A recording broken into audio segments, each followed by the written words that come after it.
मुझे ऐसा लगता है राहुल गांधी के बाद अगर कोई नेता है जो सबसे ज़्यादा चुभता होगा, या फिर कोई वो नेता ऐसा है जिसे बीजेपी चाहती होगी कि किसी न किसी दिन किसी न किसी तरह काश ये हमारे पाले में आ जाए, उस नेता का नाम है अभिषेक मनु सिंघवी।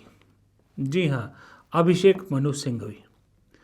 वो इसलिए कि अभिषेक मनु सिंघवी जब भी कोई कानूनी कार्रवाई या कानूनी शिकंजा कांग्रेस पे कसने की या कांग्रेस के नेताओं पे कसने की कोशिश की जाती है, अभिषेक मनु सिंघवी एक दीवार बन के हर बार सामने खड़े होते हैं।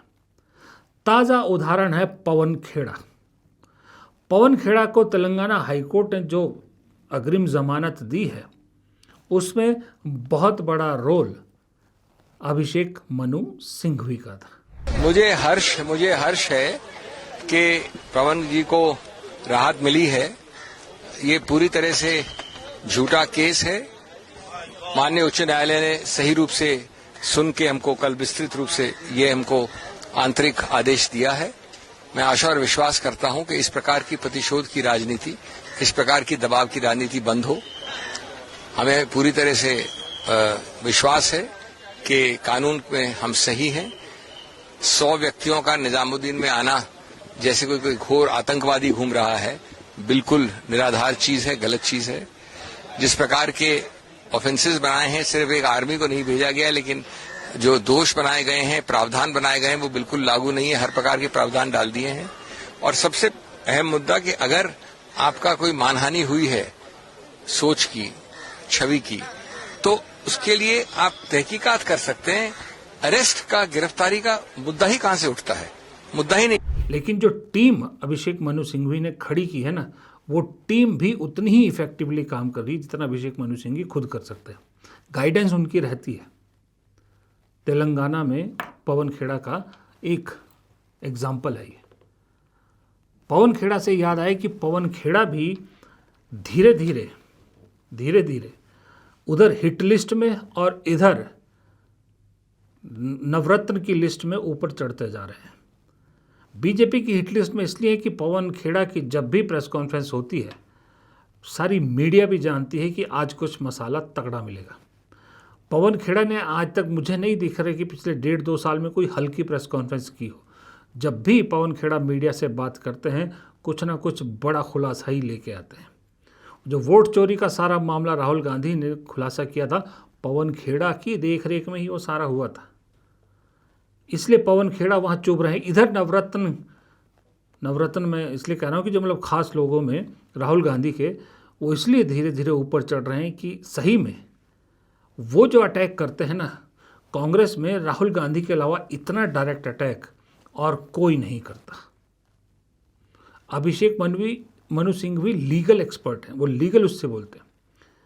बाकी सब नेता, सही में बताऊं, बाकी सब नेता कुछ ना कुछ चाशनी में लपेट के अपनी बातें कहते हैं या प्रहार करते हैं सरकार पे। लेकिन राहुल गांधी के पास बाद अगर कोई नेता है, प्रियंका गांधी को मैं इसमें इंक्लूड नहीं कर रहा, राहुल गांधी के बाद कोई नेता हैं जो सीधा आरोप लगाते हैं, सीधा प्रहार करते हैं, वो पवन खेड़ा ही हैं। इसलिए पवन खेड़ा को राज्यसभा ना भेजे जाने को लेकर बीजेपी अक्सर तंज कसती है, उनको जो है वो निशाने पर लेती है, क्योंकि निशाने पर उसी को लिया जाता है जिससे तकलीफ होती है। लेकिन पवन खेड़ा ने कांग्रेसियों के लिए एक नई राह दिखाई है। जो हेमंता बिस्वा शर्मा पे उन्होंने आरोप लगाए हैं, उसके बाद एक कांग्रेसियों के लिए नई राह दिखाई है कि देखो तुम डरोगे नहीं, सीना तान के सीधा प्रहार करोगे तो बीजेपी वो पार्टी है या बीजेपी के नेता वो नेता हैं जो तुरंत छटपटा जाते हैं, तुरंत इनके चेहरे पे डर दिख जाता है और फिर वैसी हरकतें करते हैं जैसे हेमंता बिस्वा शर्मा कर रहे हैं। अब इन्हीं अभिषेक मनु सिंघवी को तब भी बहुत आपने देखा होगा जब राहुल गांधी की सदस्यता ख़त्म की गई थी, तो यही अभिषेक मनु सिंघवी थे जिन्होंने राहुल गांधी की सदस्यता वापस दिलवाई थी। कोई भी बड़ा केस हो, चाहे वो गांधी परिवार पे ईडी वाला मामला हो, चाहे और किसी नेता का मामला हो, हमेशा अभिषेक मनु सिंघवी अदालत से बचा लाते हैं। अदालत में हर बार अभिषेक मनु सिंघवी के हाथों बीजेपी को मात मिली है। तो ऐसे नेता या तो बीजेपी को चुभेगा या फिर बीजेपी ये चाहेगी कि हमारे पाले में आ जाए। मुझे ऐसा लगता है चुभने की बजाय अपने पाले में करने की ज़्यादा कोशिश होगी, क्योंकि बीजेपी के पास नाम बेशक बड़े बड़े हैं, बहुत कांग्रेस के लोग भी गए, लेकिन कानूनी धुरंधर कोई नज़र नहीं आता मुझे। अगर बीजेपी के पास कानूनी धुरंधर होते तो अभिषेक मनु सिंघवी हर बार यूं बाजी ना जीत पाते। एक और कानूनी धुरंधर हैं जो कभी कांग्रेस में हुआ करते थे, आज कांग्रेस से बाहर है लेकिन दिल से कांग्रेसी हैं, कपिल सिब्बल। कपिल सिब्बल और अभिषेक मनु सिंघवी की जोड़ी ऐसी है कि अगर ये नहीं होते, आपको मैं सही बताऊं, तो पिछले 12 सालों में सही में जो बिके वो ठीक, जो ना बिके उनको कानूनी शिकंजों में ऐसा फंसाया गया होता कि आज सही में कांग्रेस सांस लेने के लिए स्ट्रगल कर रही होती। लेकिन ये दो कानूनी धुरंधरों ने पहले दोनों, बाद में लेटर स्टेज पे आप अभिषेक मनु सिंघवी को ही गिन लीजिए, हर बार इन्होंने बचाया। न सिर्फ कांग्रेस को बचाया अभिषेक मनु सिंघवी ने, तो आम आदमी पार्टी के नेताओं तक को बीजेपी के शिकंजे से बाहर निकाल लिया। तो ये शख्स आंखों का तारा भी है, आंखों में चुभता भी होगा और एक लालसा भी होगी कि काश ये हमारी टीम में होता।